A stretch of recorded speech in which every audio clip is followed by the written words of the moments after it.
Well, did she really make the Kessel run in less than 12 parsecs? We may never know. All we do know is that she's missing her knobs, and she's missing her tail here. So, but she's a survivor. And actually what we have here is a piece of Carver gear. And someone brought this in. A friend of mine who is a collector. He has a lot of really nice gear. And he happened upon this poor soul here that could use some help.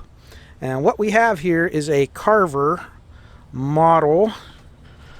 I'll see if I can see it for you here. It's an what is it, MPX or MXR? Yeah, MXR2000. So it's a Carver MXR2000. And, well, I decided to take this project on for a couple of reasons. The main reason was that when it comes to Carver, there's a whole bunch of hype, and they use a whole lot of terminology and buzzwords and gimmicks and things. And, you know, some of it, you know, I've only had a little bit of experience with this equipment, but some of it is actually very interesting to me to see. And this is one of their highest end receivers that they ever released, at least to my knowledge. And it contains all of the technology that Carver was known for, all in one box. So rather than having to work on a bunch of different pieces to see all the different things that Carver offers, it's kind of all in one package here. The amplifier in this has the magnetic field power supply, very similar, and the amplifier itself, from what I understand, electronically is very similar to that M400 cube amp that I did. So it's like they have an M400 amplifier installed inside this, but it looks a lot better laid out, easier to service because it's more traditionally laid out. This also has the sonic holography sound system, which of course is another thing that was a big deal in the Carver gear. It has the high-end tuner that they're known for with the asymmetrical charge coupled FM detector, and we're going to look at that. I've never worked on one of those, so it's going to be very interesting to see how they work and to see how effective it is. Again, I've never worked with one of these, so really this is going to be a learning experience, you know, for me as much as it is for you, some of you out there. I don't know anything about how this works. As far as if it's broken, or you know, obviously the power cord is cut. It does not have any of its knobs, and this is the way that the owner acquired it. So first thing we're going to do is kind of do an assessment to see if this thing even is worth repairing or if it is repairable. Again, I'm kind of interested in this, so I may go to a little more of extremes in repairing it than I normally would have with something like this. Just because I want to see if I can do it, number one. And number two, this has been sitting for a while. I haven't had a chance to get to... I'm so backlogged on how much stuff I have. So I thought, I'm going to try to get to this one now. So let's... Again, sure not going to turn it on, you know, unless we can find a way to get the electrons to jump from the outlet down here up to these two cut-off wires. So let's get it apart and see what's inside. Okay, I really had to move the camera back to get this all in shot, but you can see the inside of this, and there's a lot going on inside this thing. Down here is the transformer, and it's all shielded inside of this case, and we'll take it apart here in a minute. This would be your magnetic field transformer.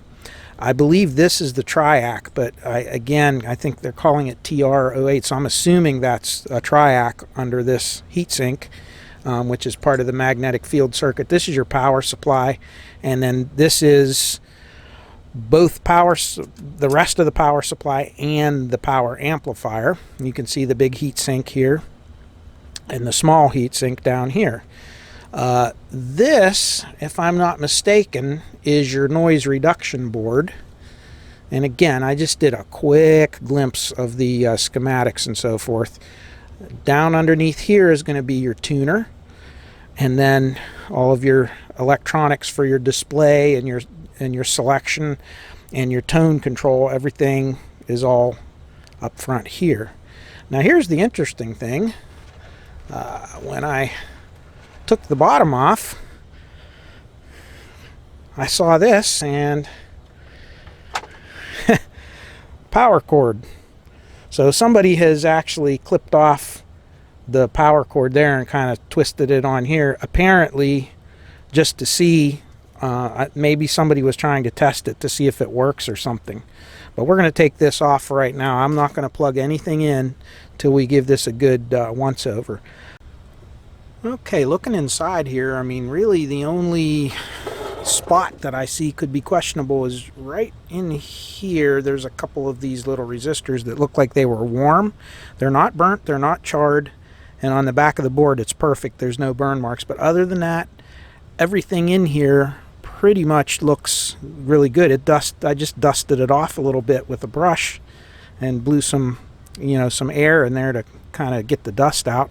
This thing cleaned right up. So I'm going to statically ohm out the transistors, the outputs and a couple things like that to make sure we don't have any big problems there. And then I think we're going to maybe see about powering this thing up.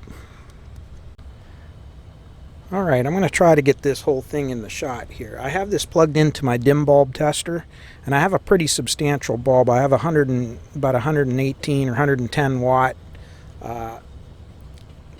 stop light or traffic light bulb in there, very heavy duty, but it's about a little over 100 watts. And so magnetic field amplifiers and dim bulb testers don't usually like one another, but there may be enough in this bulb to get it to come up if it's working. So we're going to turn it on and see if this thing even comes up and see if the dim bulb lights up. And so we're going to turn it on right now. Here we go. All right, there goes the light. And look at that. Well, it even tunes. Let's see if it'll, if we can switch the inputs. There's phono, CD, video, auxiliary, and tuner. Auto tuning on it, sonic hologram on and off. Yeah, it appears as if it's working. So the volume's all the way down. Let's see if we get any deflection into the dummy load. I have a dummy load connected now. I do not have the scope connected because the grounds of the scopes will tie the grounds of the dummy loads right and left channel together. And I know on the cube amps you don't want to ever tie the two black leads together. It's not a good thing. So without looking at the schematic, I'm not going to attempt it on this one. So our dummy loads are isolated. So let's see if it let's see here. Are the speakers selected? Okay, speaker A. And I am not getting anything, any noise or anything like that. Now that could be that the tuner is in muting. Tuner mute defeat. There. Let's see now. Nope, nothing. So I'm not sure. Not really getting anything out of the amplifier. So that might be our first problem. Again, we might have the tape monitor could be on or something. Who knows? But hey, it powers up and it's not giving us any trouble. So yeah, we'll see from here. Let's check a couple more things out. Okay, a lot like what we did on the, I believe we did on the M400 Cube video as well as the Silver 9T video. We're looking across the Triac, which is, to most of us, we would recognize as a light dimmer circuit. Actually a fancy light dimmer circuit. But this is the heart and soul of the magnetic field power supply that they use in the Carver amps. And what we should see when this thing turns on is we should be able to go from a sine wave to kind of a chopped up sine wave that is regulating the actual voltage. So when we turn the power on, we should see it switch in. Now, if you recall before, we used our two channels of our oscilloscope, channel A and channel B, and we did not use the ground probes because we wanted to isolate the 110 volts or the AC mains from our scope, because obviously the ground leads of our probes are connected to earth ground. So we used a technique called differential mode. Well, this time I thought I'd do something a little different, so I dug out my little piece of test equipment here, and what this is this is called a differential probe, high voltage differential probe. And essentially what you're going to do is, by placing this device between your test leads and your oscilloscope, not only is it going to give you a multiplier anywhere from times 100 to times 1000, but it's also going to provide a level of isolation between that ground, or that chassis ground terminal of your probe, and your AC mains line. So this is kind of an isolation probe, as well as it basically acts like our differential mode does on the scope, but gives us a lot higher voltage range, and even a better level of isolation. Now, if any of you are interested in knowing a little bit more about these, there are some things you need to know. We could do another video on that, but I really don't want to get into that right now. But anyway, it will work the same as differential mode does on our scope. So if we go up here, we can see our oscilloscope, and you can see the AC sine wave that's on there. And remember, if we're at 500 millivolts right now, I'm at times 200. So you have to take 200 times the 500 millivolts. So let's turn this on and let's see what this thing does. And I can hear the transformer grunting from the Triac. And there we go, we heard the click, so the safety protect relay just came in. So according to this, it's all set to go. All right, so our magnetic field is actually working, and that's what you're looking at right now. This is what it looks like, if it'll stay in focus. This is how the magnetic field circuit looks. There we go. Focus in. There we go.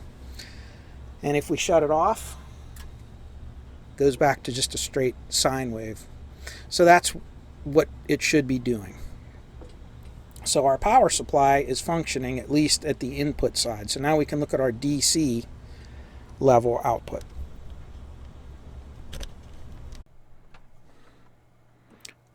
Okay, we're now going to do a quick little check of our power supplies, and the first one we want to look at are the constant power supplies, the ones that come on when you plug the unit in, even before you turn the power on.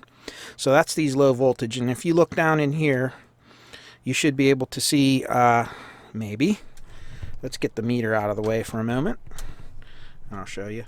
You have these little bridge rectifiers. There's a tiny little one here, there's a tiny little one here, and there's another one right here. And a couple of those should come up and have power on them right away when we test them. So let's see if I can get the meter in the view here without too much glare, and let's see what we get. If I can do this without shorting everything out. That's always a treat. So here's our first one, and you can see that's your 20 volt supply or so. It's unregulated at this point, but there's your power. So we have DC there. Then there's another one, and this one is 9.5 volts. And I believe this last one will not come in until we turn it on. Yeah, it doesn't have anything on it. It's just half a volt right now. Or it may be a negative. Nope. So our low voltage supply, at least our constant on supplies, are good. So now let's turn it on, and of course we've done that already in the last clip. But we're now going to look at, I'll move this back, we're going to look at the voltage rails for the amplifier, which are going to be your plus and minus 70 volts, which is going to be, I believe, are going to be these big diodes here, I think. So let's see, they're either going to be the 70 volts or they're going to be the middle one, which is 50 volts. So let's turn it on. And we got it turned on. Look at our voltage. Yeah, this is the 40 volt supply, or the 50 volt. So we have power there. And then on the other one, we have the positive. So we have positive and negative there. Let's see what we have. So there's our 70 volt. And there's our negative 70 volt. So we have our plus and minus 50s and our plus and minus 70s, and we have our low voltage. So the amplifier has power, and everything seems to be safe to continue. Okay, we're having a problem with one of the channels here, and this is the input board, and you can actually follow it from here all the way out this connector here, which goes to the volume pot. And this IC404 chip here is actually your selector. In other words, this doesn't have a physical switch that you select the inputs. It's actually done through these digital switch chips. So by think of this as just a relay, or a set of relays, or a digital version of your selector knob switch. And each one of these goes essentially to an input here. There's a little more to it than that, but to this, and then there's an output, goes through a couple of op amps in here, and then it goes out through this cable and out to the volume control board. And when I got to that, that's when I found this. Now I have just a 1 kilohertz signal feeding into it right now, but if we look down here, these are your power meters for your left and right channels. And if I just grab the knob up here, I'm going to wiggle it around, you're going to see what happens. I'm not going to rotate it. I'm just going to wiggle it like this, okay? And if you take a look, see what it does? So this volume, either the volume control itself is bad or the solder joint. And you can see this little board that it's attached to. This is a tiny little pot. It's not a really high-end, and it's one of those nasty ones with the detents on it that I don't like. So we're going to remove this board, and we're going to check everything and reflow all the solder connections and just see what we get from there.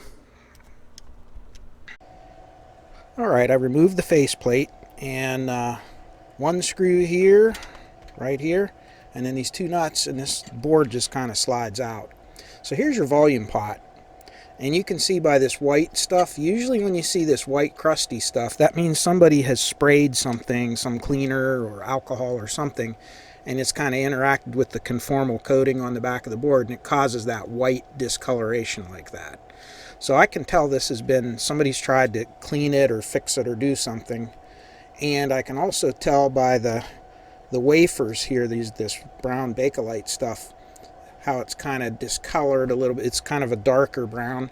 Usually when it's sprayed with cleaner, it'll absorb some of that. It doesn't hurt it, but you can tell that somebody has cleaned these.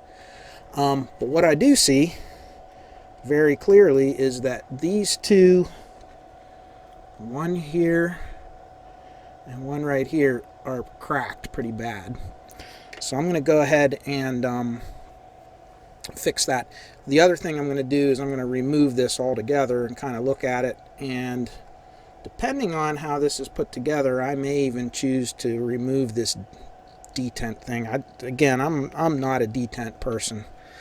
So and we'll check the pot, make sure everything's good on it, and then we'll reinstall it and see if it's fixed. So there you go. Okay, I cleaned the potentiometer and put it all back in, put it together, and we're connected up to a dummy load. And as you can remember by these designs, you cannot connect both channels to your oscilloscope at the same time because the negatives are not at the same common potential.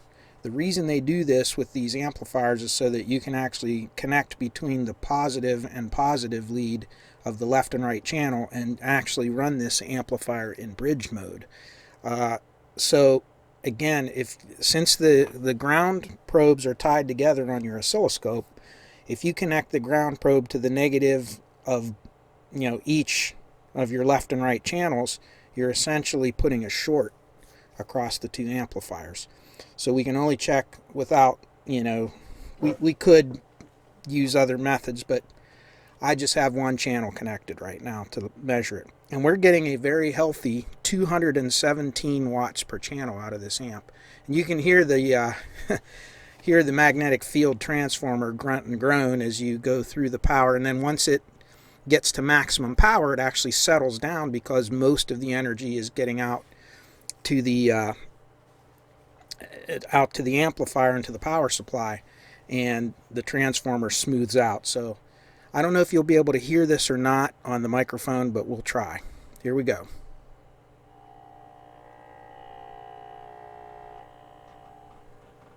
And there the sound goes away, and right there is about 217 watts per channel. No problem. And you can hear about middle power where it's handing off between the two rails of the power supply. That's where the thing struggles the most. But there it is, it works. So as far as the amplifier and line stage section of this amp goes, everything's working fine.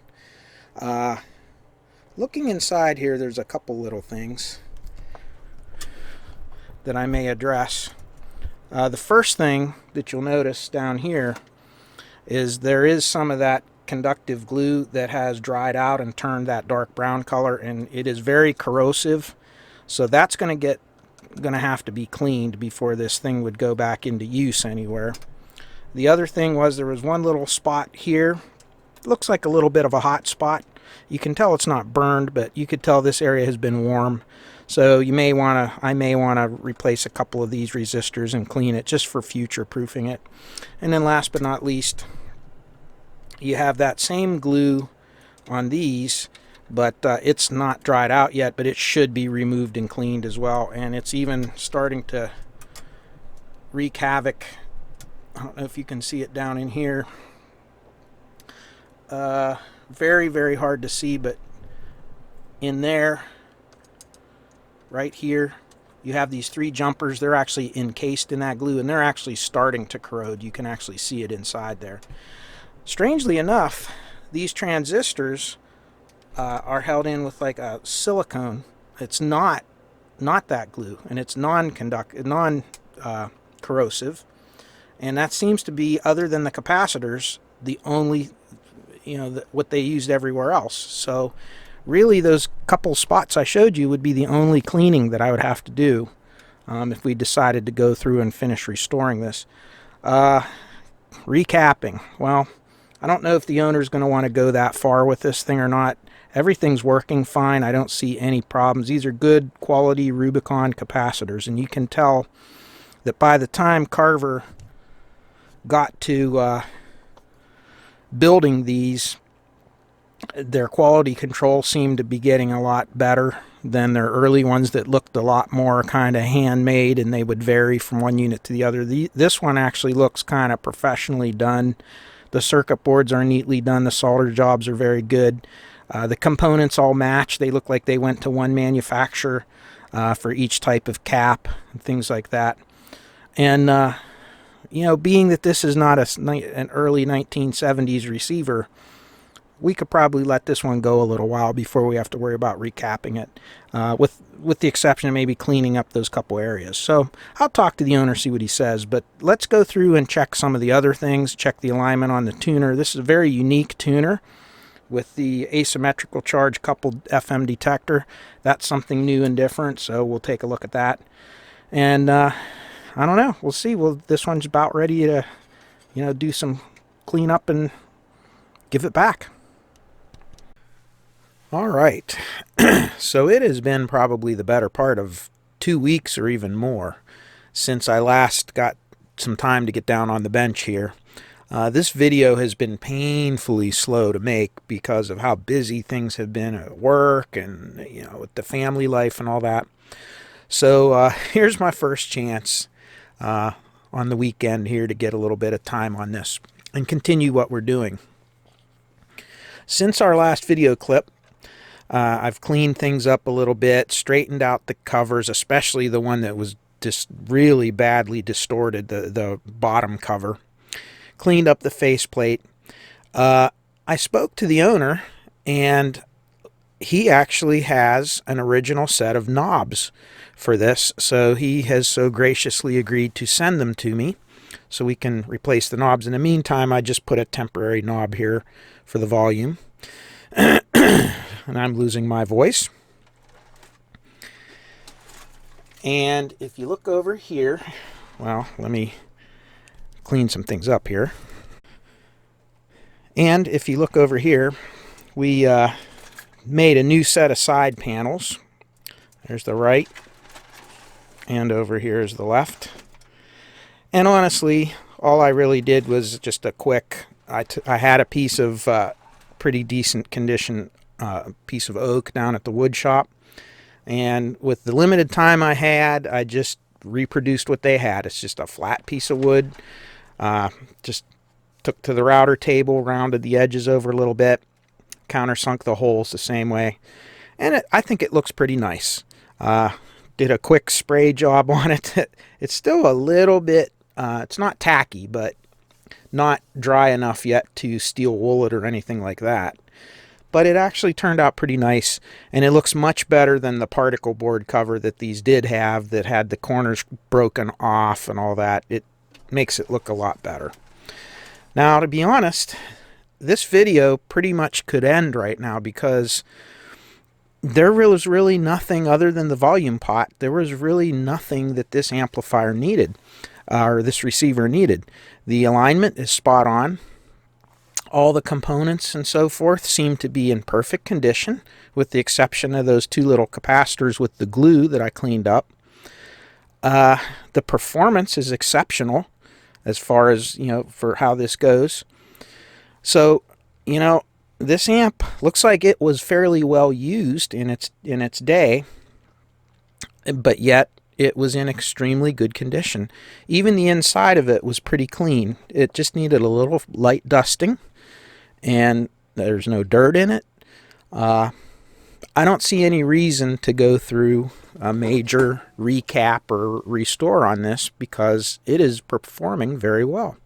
So what I thought I'd do is I chose to do this little project here so that, because number one, it is a Carver, and number two, this represents all of the innovations that Carver came out with integrated into one device. So all his buzzwords, the magnetic field power amplifier, the asymmetrical charge coupled FM detector, the AM stereo, which is not unique to Carver, but it has AM stereo, supposedly, the sonic hologram. All of these things, I thought I would take some time to go over and explain what they are. After working with Carver for a little bit now, I've kind of studied some of this, so I have a little idea, and I thought I'd share that. So if that sounds good, that's what we're going to do for the rest of this video.